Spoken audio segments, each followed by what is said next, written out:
My name is Noel Gorelick. I'm one of the co-founders of Earth Engine. With me today is Paulo Arévalo, who is a research scientist at Boston University. And we're going to talk to you about CCDC. If you came to hear about BFAST, I don't have any BFAST slides. Anybody a BFAST person? Awesome. So we're going to talk about CCDC today.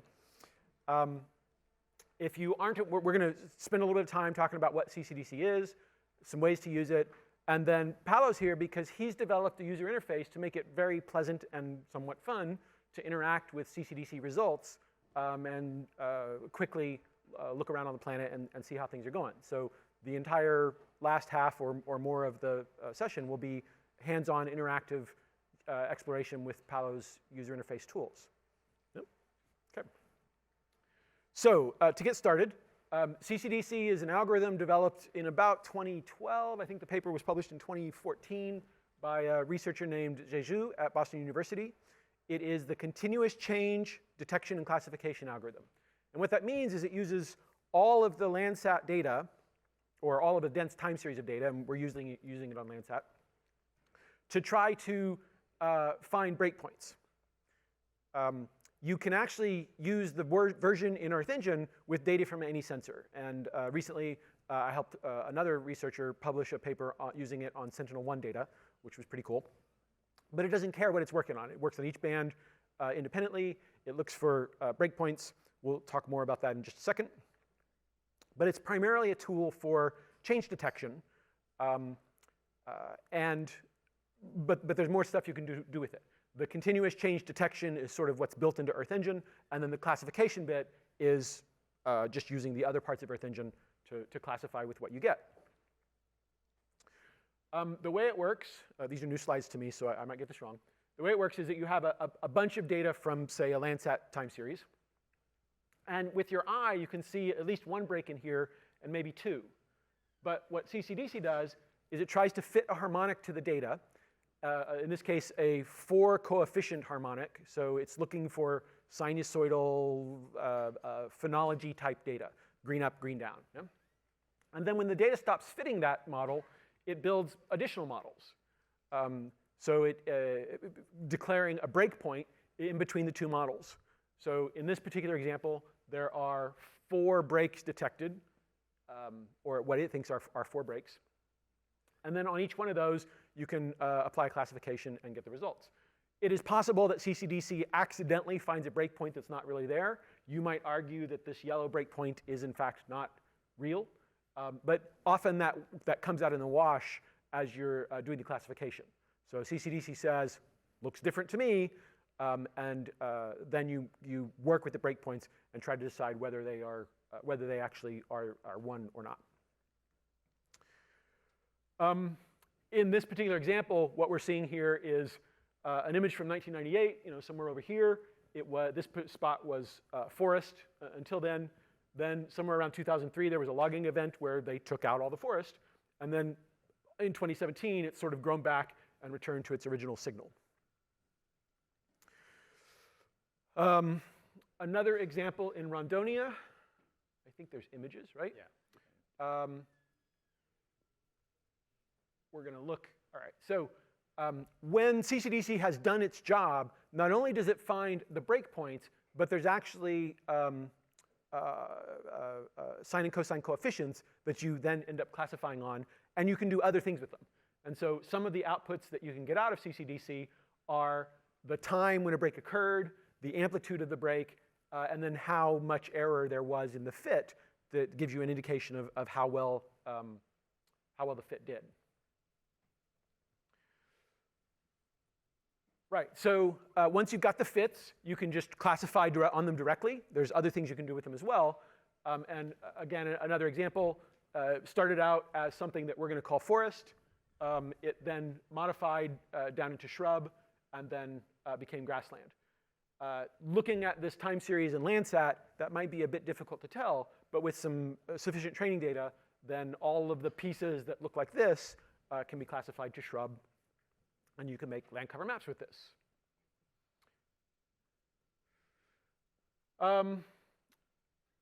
The reason that, so CCDC when it runs uses 4 sets of harmonics.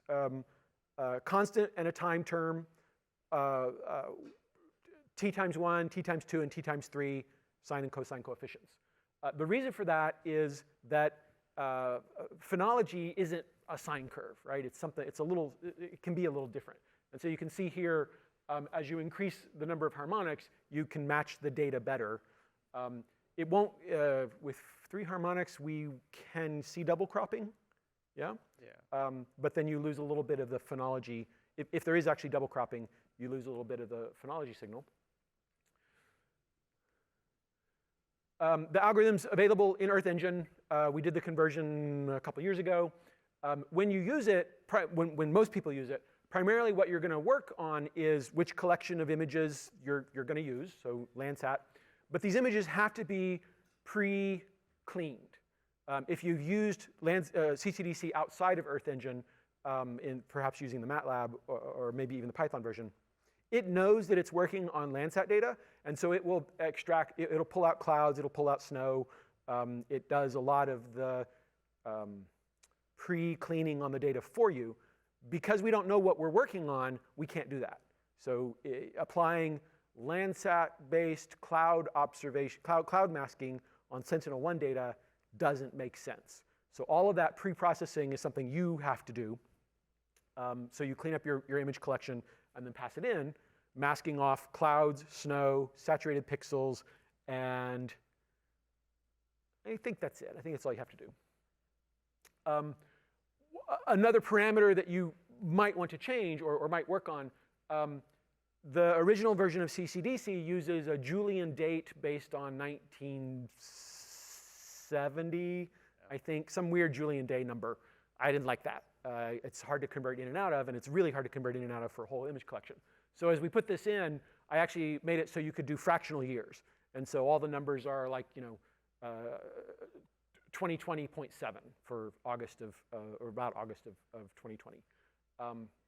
So you might want to set the date format. I think we default to, defaults to the Julian days, but you probably want to move to something a little cleaner.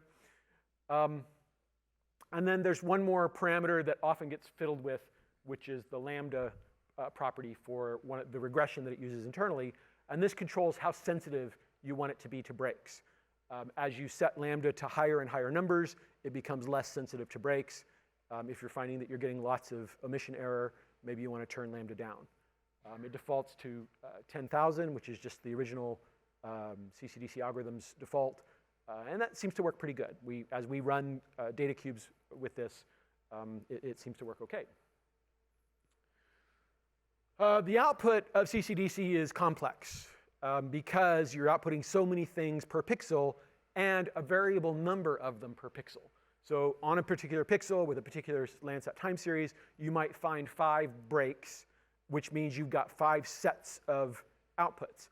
But the next pixel over might only find 2 breaks. And so it's only got 2 sets of outputs. So it's a non-trivial amount of work to figure out how to get things out of it. We'll talk through what's here a little bit, and then I've got some helpers that will help. The first 5 items up here are, everything's an array to start off with. One-dimensional or two-dimensional arrays, depending on what exactly it is we're talking about. Those first 5 are all one-dimensional arrays with the size equal to the number of segments that were found. So for instance, the very first one is the start time of a break. If it's found 5 breaks, there's going to be 5 numbers in that array. For every single pixel, there'll be a different number of starts and ends, and the number of observations used and those sorts of things. This middle bit are the coefficients found for each break. And so there are 8 coefficients being used, and then, like I said, maybe 5 breaks. So each pixel in that case is 40 numbers. And the way we store that is in a two-dimensional array. And that occurs for every input band. So here we were using 1, 2, 3, 4, 5, 6, 7, I can't even count, 8 bands. And so 8 bands in, 8 bands out, but the bands are two-dimensional arrays.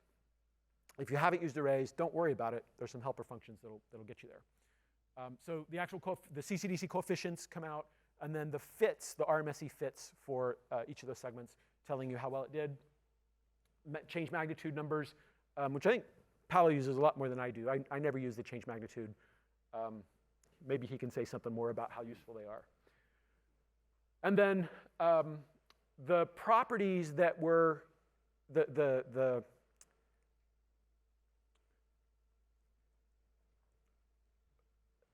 I have to jump ahead for a second to talk about this last bit.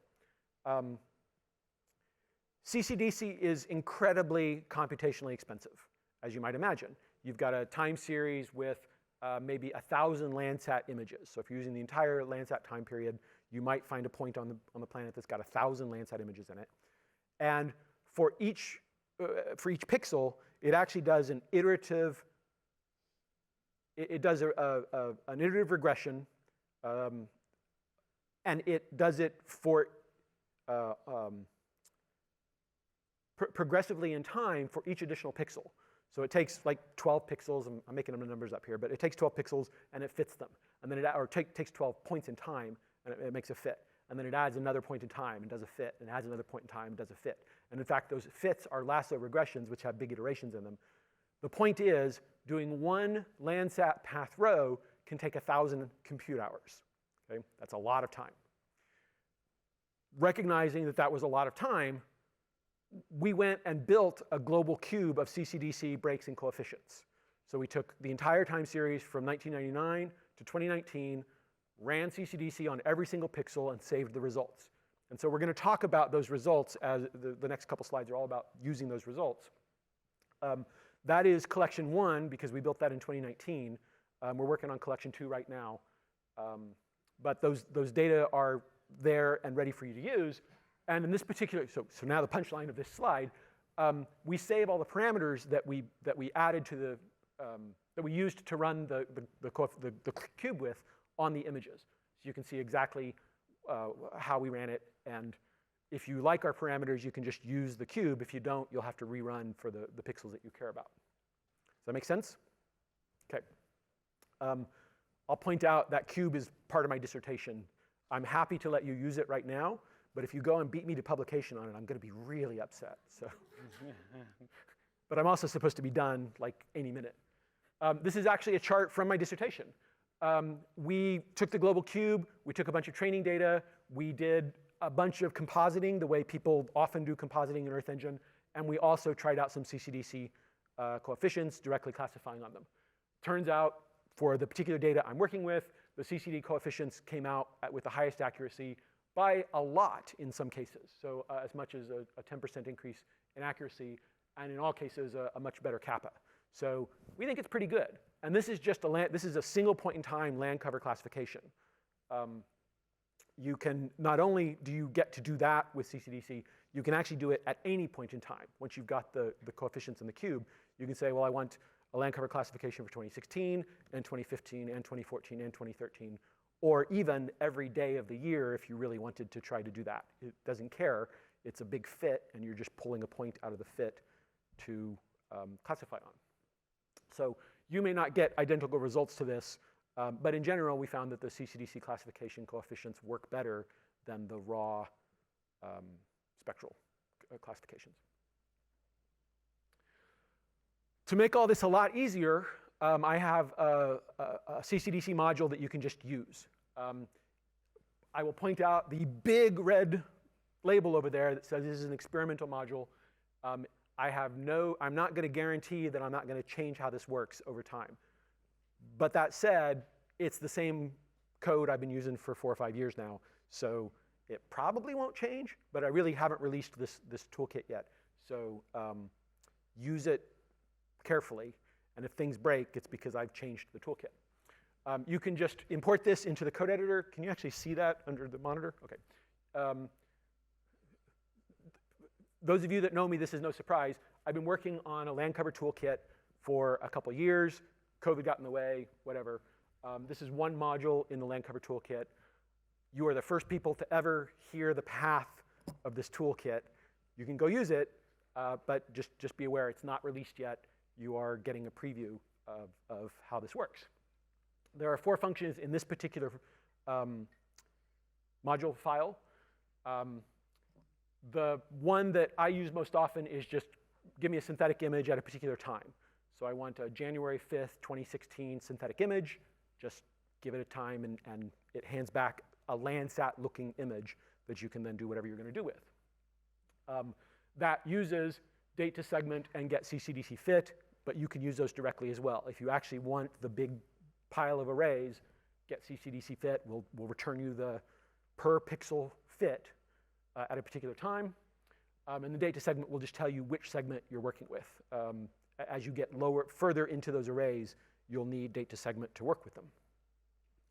Make sense? The way it works in practice, require the module, create a synthetic image, display it on the screen. These are the bands in the CCDC image collection are the the intersection of bands between Landsat 5, Landsat 7, and Landsat 8.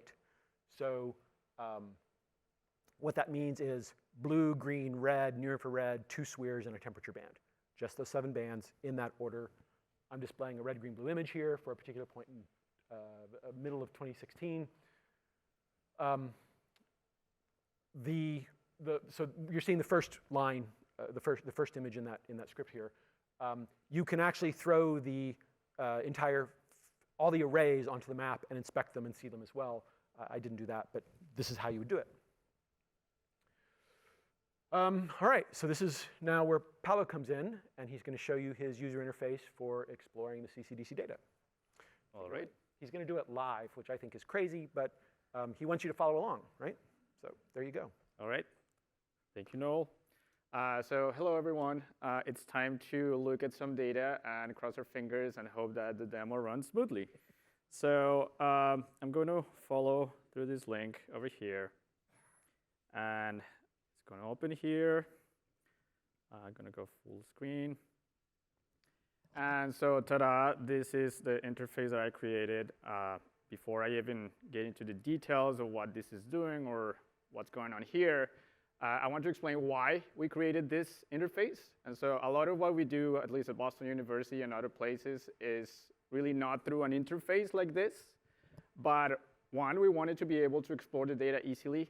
Second, we wanted to be able to use this data and teach others how to use it and how to look at it. And 3, we wanted to find a way so that we could share this with as many people so that you all can explore and find new things with these data sets and with these tools. So this is the reason why this exists.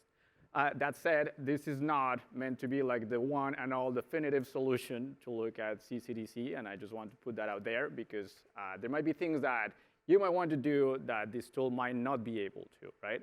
So look at it as a little time machine that lets you explore and visualize time series, and so let's start looking at it. What's going on here? On the left side, on the panel on the left side, you have all the controls to explore individual time series anywhere in the world where there's Landsat data, and they will run on the fly, and the chart is going to appear at the bottom. On the right side, you have a different set of controls, and these controls are for when you have CCDC results that you have exported as an asset. They're saved somewhere. And what this does is that it loads them, and it allows you to interact with them, look at them, and so on. And so the way that this is going to work in this demo is I'm going to start with the left side first to make sure that we understand what the time series look like, how does the CCDC fits look like, how long it takes to load them, and so on. And then we're going to move to the right side of this interface. And so the first thing I'm going to do, I'm going to go back to my slides, and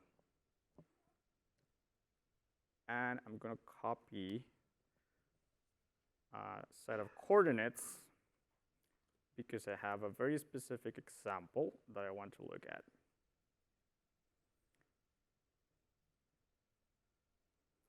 And so this little control down here allows you to go to any coordinate in the world.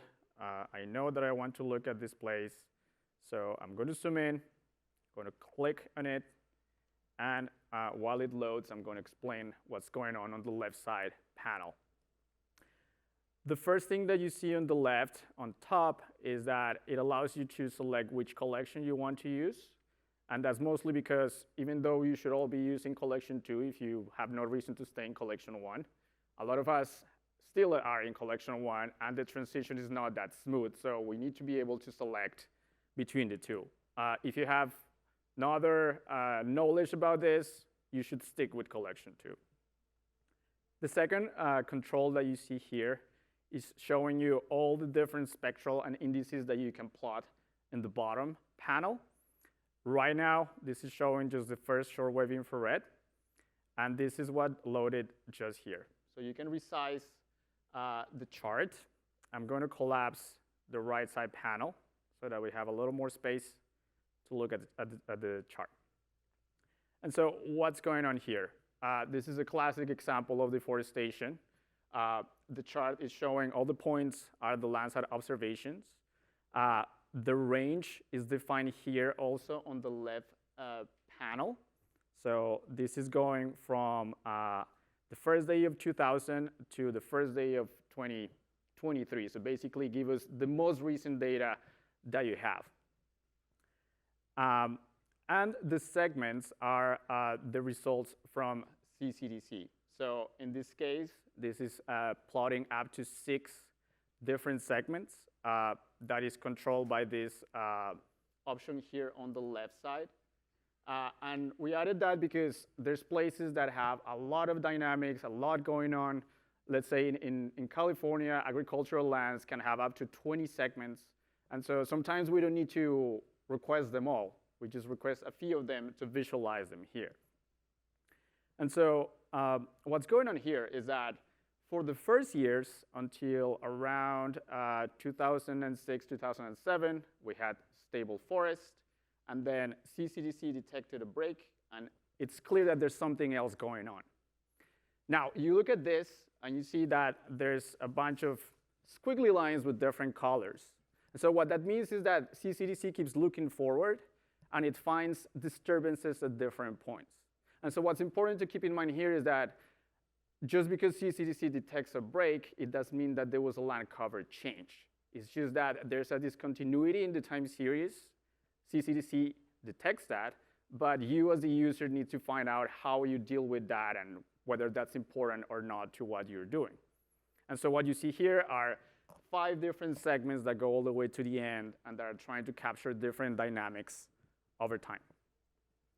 Now, if I want to explore this with the Landsat images themselves, I can hover on the chart, one of the points, I click on the point, and it's just going to load here on the map. So if I zoom out, this is a very cloudy image. I can keep clicking on different places to see different images. This one is much better. So you see this was from July 24 in 2003, pretty stable forest. Now, the color combination that this image is loading is defined by these options here in the visualization params panel on the left side. And so in this case, this color combination is first square band, near infrared, and red. And you can select here the min and max values for the stretch. But you might have your own favorite band combination, so you can set that, click on the point, and then when you load the images, they're going to load with that color combination that you want. Now, if I click on a point after the first break, you're going to see a bunch of scan lines. So I'm going to click on another one. So this is a little better. I'm going to zoom in. And I'm going to wait for a second. Yeah, and so let's actually, you can go to the left side here at the bottom. There's a clear map layers in case that you have too many things going on. And I'm just going to try again.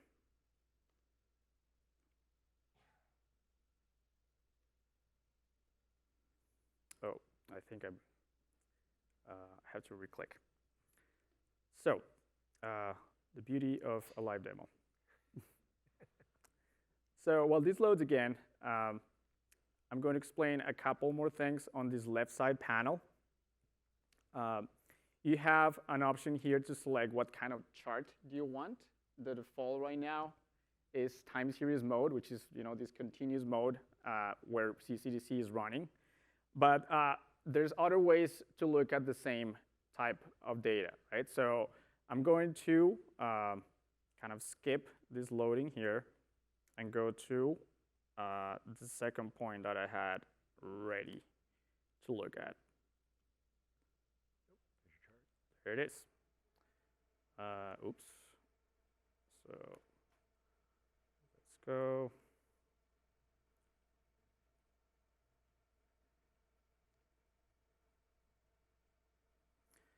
Okay, so this loaded a similar chart. It wasn't exactly the same point, but trying to load a point after the break, more scan lines, but you get the point. You can explore the time series. You can see what's going on after and before the break. This is much better. There it is. There was a conversion, and you can see it and explore it. All right, time to go to the next point. I had this other set of coordinates. I'm actually going to clear the map layers and go to the point again. So where are we right now? This is the eastern part of Colombia and the border with Venezuela. And so the Orinoco River floods a lot of these areas seasonally. And so one thing that we can look with the time series is the patterns of those cycles. And so I'm going to wait for a second here until the time series load. But the idea is that in the previous example, you saw very stable lines when you have stable forests. When there's a conversion, then there's a break, and then things kind of start varying over time. This case is different because there's no human intervention. There's no transformation. What you're going to see is just the seasonal patterns of flooding. And this is one of the good things that CCDC does very well, is that it can capture those seasonal patterns with or without human intervention, as long as there's enough data to fit that. And so you see here, for the same square band, there's a very clear seasonality in the data. And if you want to look at that in a different way, instead of using the time series mode, you can use the day of year plot, which is right here. It's probably going to look slightly different. We're going to wait until it loads. So instead of having the year by year chart, it's just going to plot all of the points together from the first day of the year to the last day of the year. And so if you're looking in a place that has a very clear seasonality, you're going to be able to see kind of the curve or how that's happening over the course of a year. And that's useful not just for flooding, but also for deciduous forests, either in the tropics or in other latitudes. So you have the example here. The seasonality is very clear. You can see that the reflectance is higher in the first days of the year, and towards the middle of the year, it drops because of these water cycles. All right, so far, this is the left side of the panel. I wanted to hear if there's any outstanding questions right now that I can take a couple minutes to address. And so I think there's a, I don't know if you need to walk to the microphone or just speak up. Okay.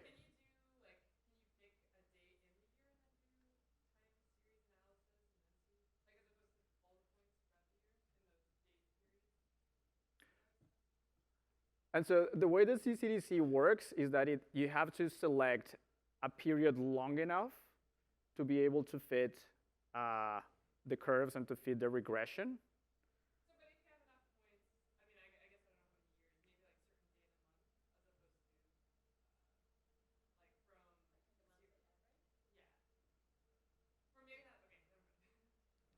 No, but I think it's a fair. I'm not sure I understand what you're saying, but it's.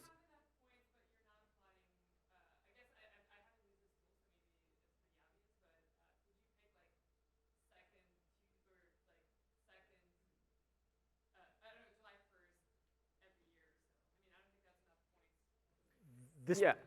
this plot is the day of year plot. So July 1st for every year is right in the middle of the plot, right here. So these are the points around July 1st at that pixel. Well, if you don't want seasonality, but you just want to look at points in the year, like at a certain time. Okay, I can talk to you. Yeah, I think we should address that question after the talk. I don't know if there's any more questions besides that. Maybe Questions too. right. Go ahead.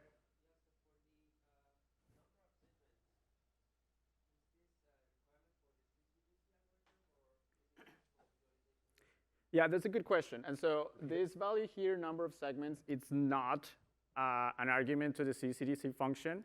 All of the arguments to the CCDC function are defined on the upper panel right here in the first block.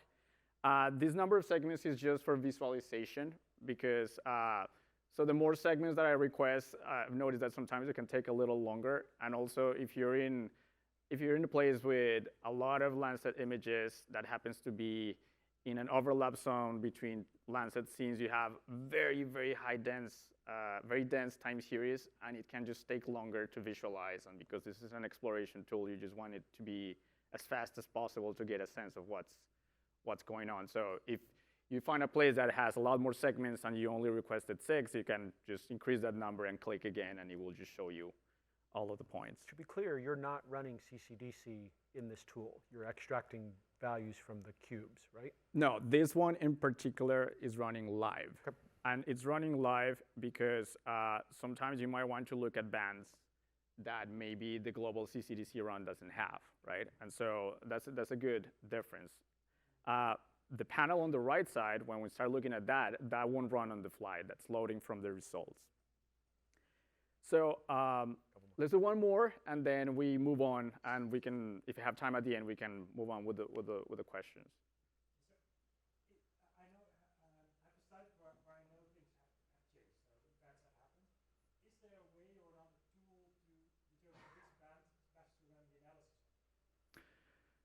Yeah, I would say. Repeat the question. Repeat the question. Yeah, so the question was, if you have a place of interest, is there a way to find which bands you should use for, like, to improve the detection of change, right? Is that correct? And so the short answer is no. The longer answer is maybe, depending on what you really want to do. The simplest answer is you should probably use the default or like the global CCDC run that we have and see if that captures what you want to see.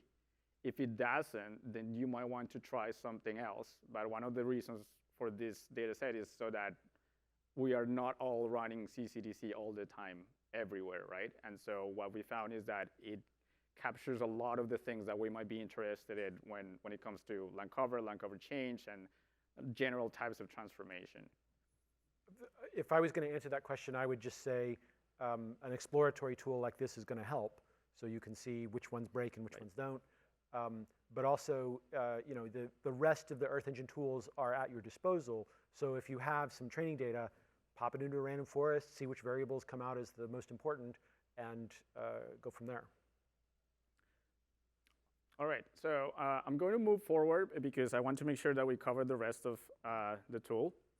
So I'm going to collapse the left side panel so that it's out of the way.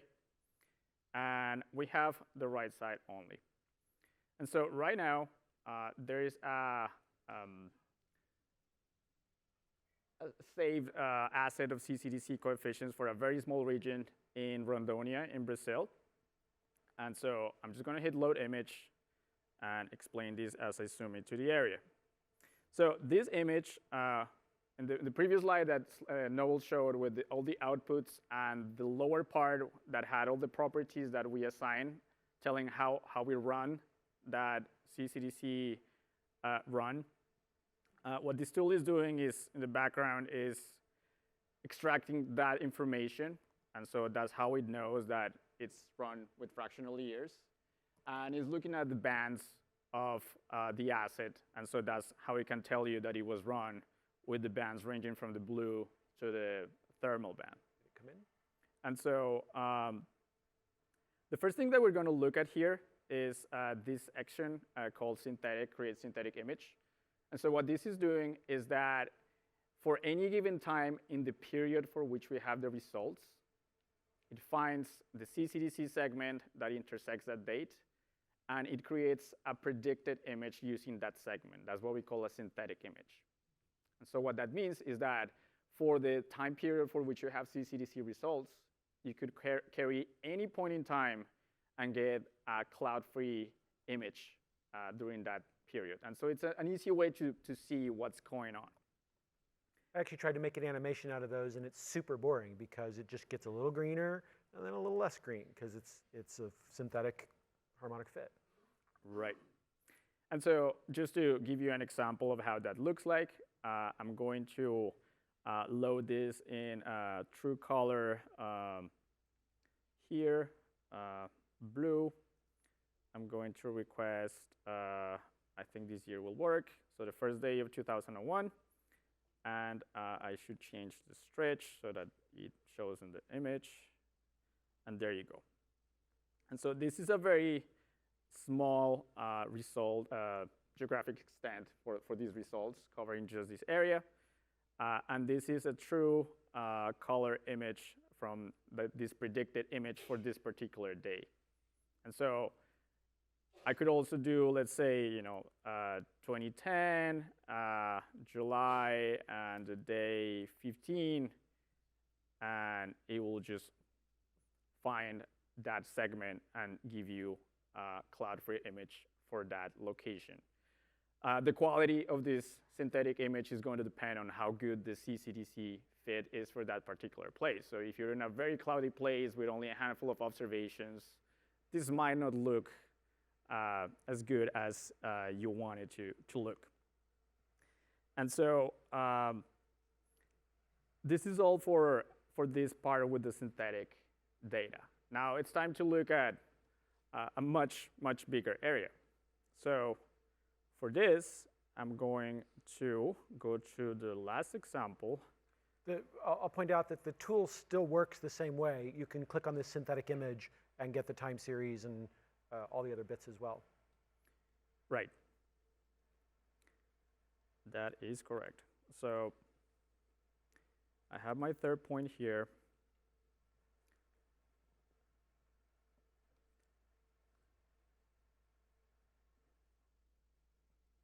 I'm going to hit go, and you see this kind of square pattern. If I zoom out, you will see that this is in Oregon. It's out of Eugene, Oregon, and there's a lot of like timber and forestry operations going on here, and that's why you have those squares over there. And so I'm going to zoom into this point. I'm going to click on it.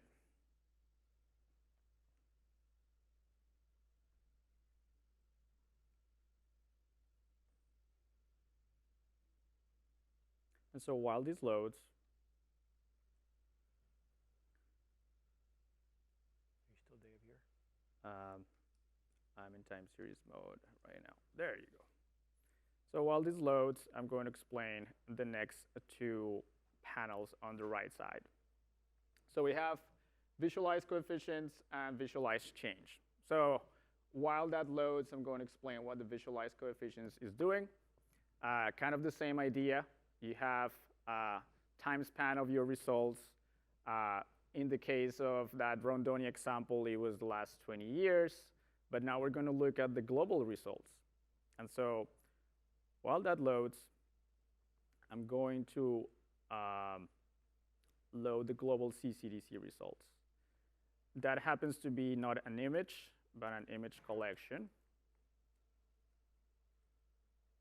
And this is the path to that collection. That's coded into the module already, so if you're using the module, those are the ones you're getting by default.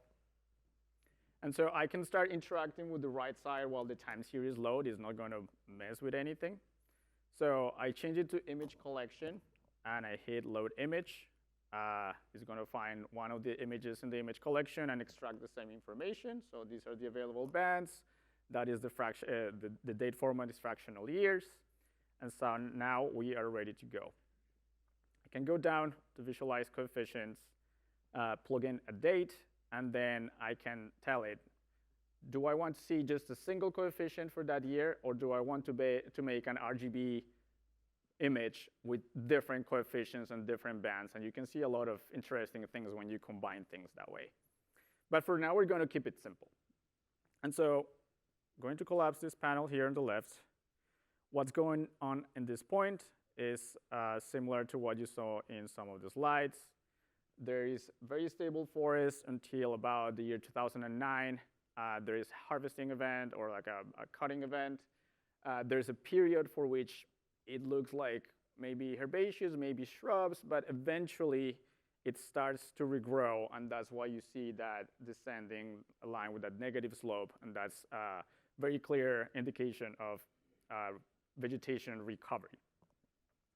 And so that's one of the things that we could look at, because we see that descending line in the sphere that has a negative slope, and the slope is one of the coefficients that CCDC is fitting. So I can select here on the right side the first shortwave infrared band, and then I have a list of all the coefficients that are available from CCDC. So you have INTP for intercept of the segment, slope, then you have the sine and cosine pairs. You can have up to 3 of those pairs, but some of them might be equal to 0. You have the RMSE of that segment, and then we also, instead of looking at sines and cosine pairs, we convert them to phases, which are in days of the year, and we convert them to amplitudes, which will be in surface reflectance units for this Landsat data. And so in this case, I'm going to select slope, and I'm going to change the range over here so that it's a little clearer on the image. So I hit show image, and of course, it's not showing what I was expecting. So let's, maybe I'm too zoom in. Oh, there you go. So thanks to Jenna and a lot of his beautiful modules, we can load this little legend here on the left side with the palette and make my life easier. And so what this is showing, if I zoom out, the square pattern becomes very obvious.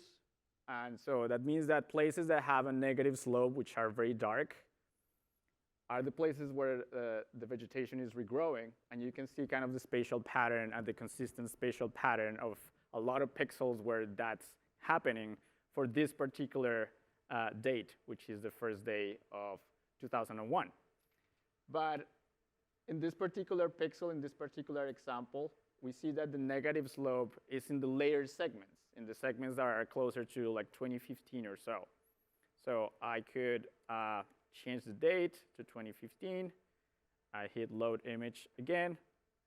The pattern is a lot clearer in this case because that's probably what's happening in a lot of places for that particular date. All right, so now if I zoom out, you will see that a lot of things start to load. I'm going to turn this off. And that's because I just loaded the global data set. And so if I keep zooming out, and I keep zooming out and zooming out, you will see the slope for that particular date for anywhere in the world for which we have the CCDC results, right? So there's a lot that you could be looking at and exploring in whatever your area of interest is. I'm going to go back to that area, though, because the pattern is so clear that when you look at the CCDC outputs, they also appear very clear on the image. And so the last part of this visualization is the change panel. So I'm going to clear the map layers, and I'm going to move to the change part. And so this run, again, was run between the first day of 2000, I believe, and 1999, and the first day of 2020. So between those two end dates, I can carry any change information that I want. And so the example right here, I'm just going to collapse this to avoid confusion. And so in this particular case, the defined dates are between 2001 and 2010. And I'm going to tell it again in this first for band. We can look at 3 different things.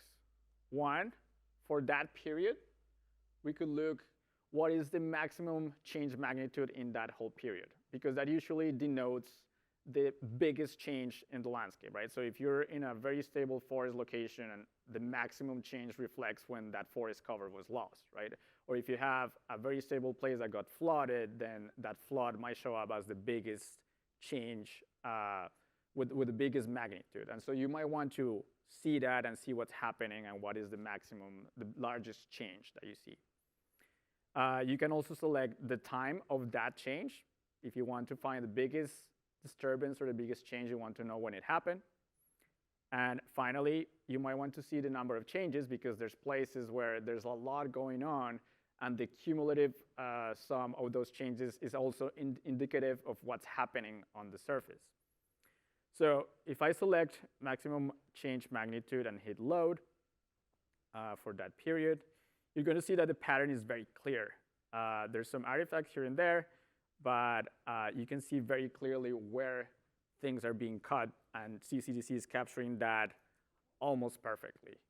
And that happens because there's a very high data density in this particular location, and it works, honestly, pretty well. Similarly, you can select the time of maximum magnitude of change.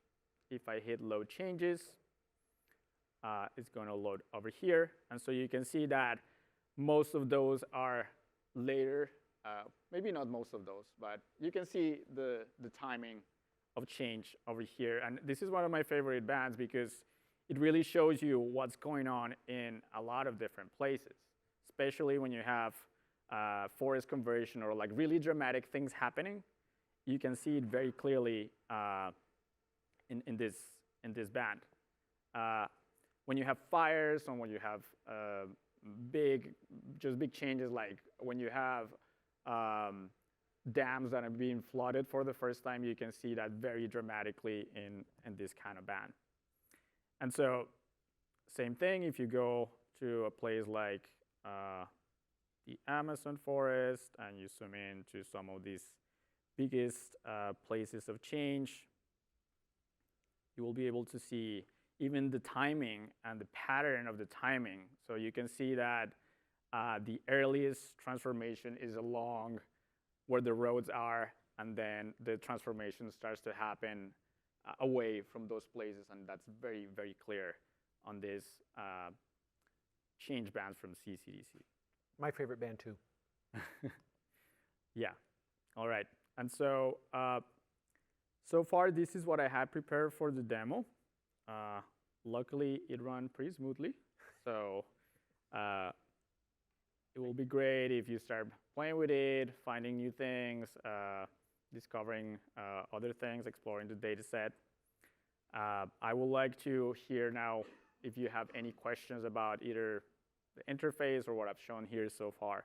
So, Steve, would you run the mic? yeah, I think that'd be great. Thank you.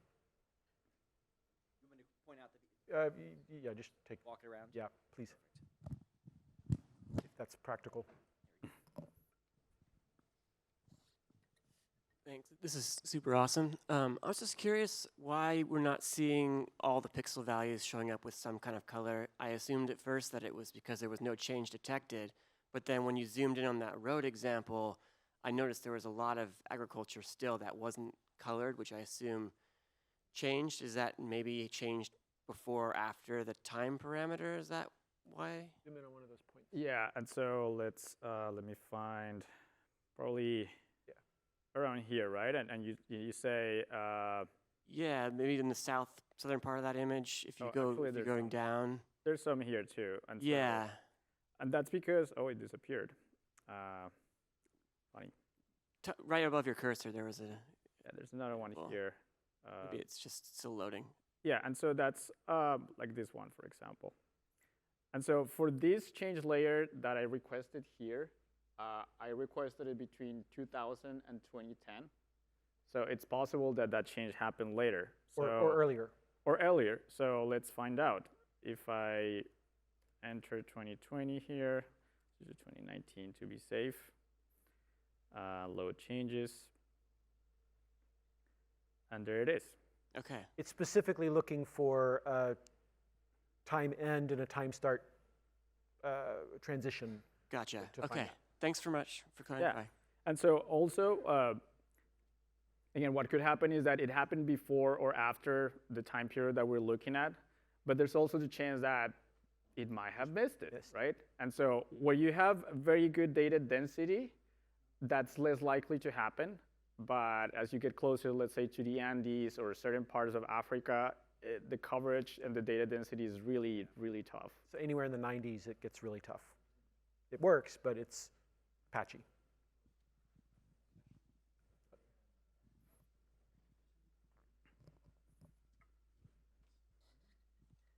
Hey, yeah, this is awesome. Really powerful. I just had a couple quick questions about future steps, or I guess first question is how you're handling like Landsat cross calibration, or if that's even important in terms of going from sensor to sensor. We're using surface reflectance, and at the scales that CCDC is looking at, the cross calibration is not particularly significant.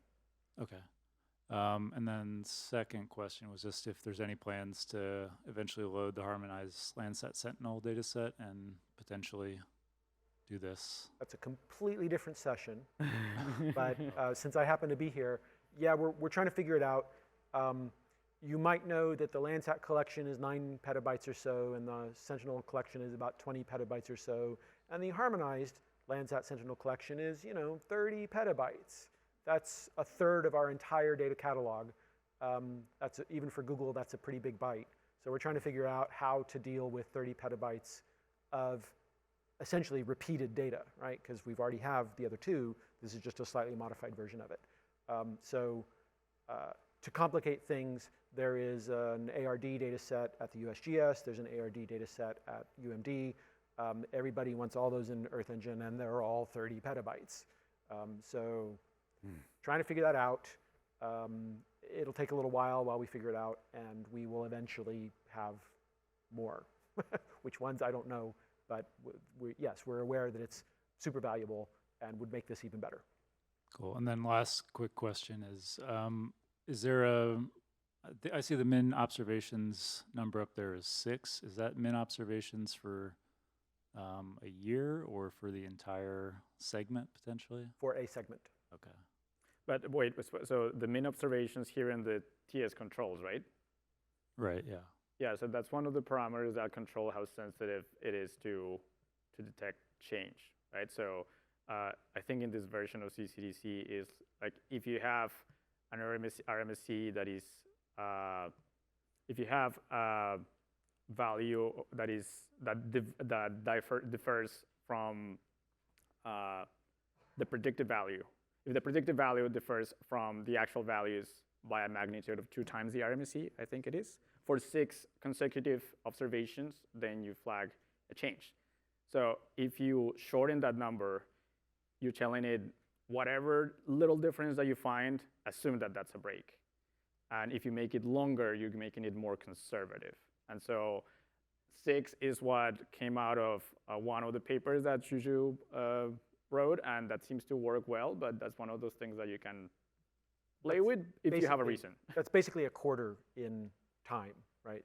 For Landsat, that's about 3 months. So changes happening shorter than a 3-month period, CCDC is not the right tool, perhaps, to be using for that. But you can try. Okay, thanks.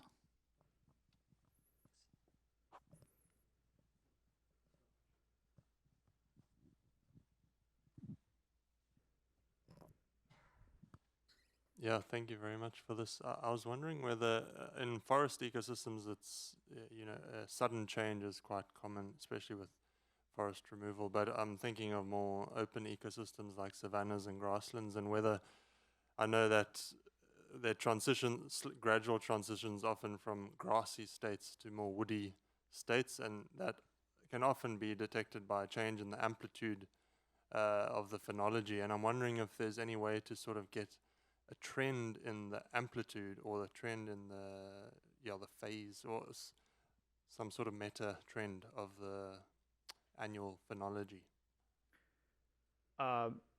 Yeah, so I would say that maybe CCDC is not the best way for that to a certain degree, because if it's trying to find stable segments, and those segments have, let's say, a trend of recovery, but that's a single segment, then the amplitudes that we get from that segment are all going to be the same across the length of the segment. So in that way, it might not be ideal, but you were going to say something. It did pick up the recovery. So, you know, there was a deforestation event, and then grassland and shrub for a while, and then, you know, it flattened out, and it found different segments in there. So it might work, and if you wanted to, the slope of the amplitude is one of the slope of the coefficients is one of the things that comes out of CCDC. So if you want to know the trend, it's right in the slope already. But you could also then, again, run a regression on top of that if you wanted higher level results. Yeah, perfect. Thank you. So I guess one thing that you could do is using the slope, kind of rehashing what Noel just said. You find places where you have a slope that is dramatic enough to capture what you want to see, that's recovery signal. And for those places, then you could implement a different way of finding the changes in the amplitude if there's any. Yeah, thank you.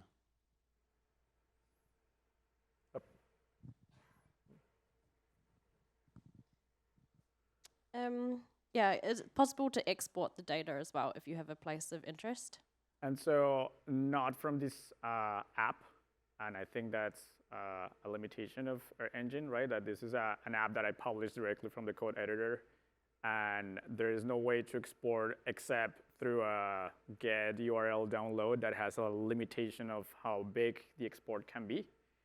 And so but the visualizations here are not so complex that you can't recreate them directly in the code editor. You'll have to do some work, but then you can export those just fine. Yeah, but you can export the CSV of a time series with the fits. You can do that. Well, from the chart. You can from the chart. Just open it in a new tab with a little arrow, and then you just download the CSV and just process it any way that you want. So one thing that I didn't mention, but is worth mentioning right now, is that the time series, they load for when you click on a pixel. What we're doing in the background is that we're trying to find the exact pixel that point matches in the original coordinate system of that image that is right there. And so that the little square that shows up when you click, it kind of snaps to that particular pixel. So you want to ensure that you're kind of looking at the right place. Probably time for just one more question? Here? Right. Okay. Okay. Then here.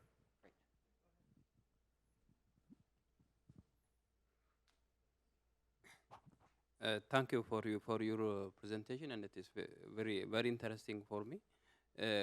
Can we detect the type of change in the CCDC?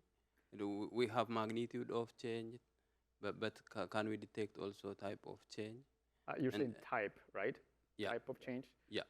So that is kind of the next step that you might want to do using either the coefficients or the change information. But that's kind of the extra step. You will need to find, maybe examples of the kind of changes that you have, and then apply them to the coefficients and the change information to try to sort them into different types of change. Nothing built in. There's nothing built in. But you might be able to run a classification to do that. Can we do on area of interest also? While you do now, it is doing for the globe, but can we do on the area of specific area of interest? Not through this tool. There's no clipping built in, but you can clip the raw CCDC stuff and work with it with my module, just like any other image.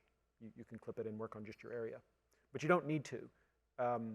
In general, if you don't know already, don't clip in Earth Engine if you don't have to. So it's actually usually cheaper to do the bigger area than it is to do the clipping. So you don't need to clip. Thanks. All right, yeah, so thank you so much. And if you have any questions, you can come find me, and I'll try to do my best to answer any further questions. Me too. Thanks for coming. Thank you.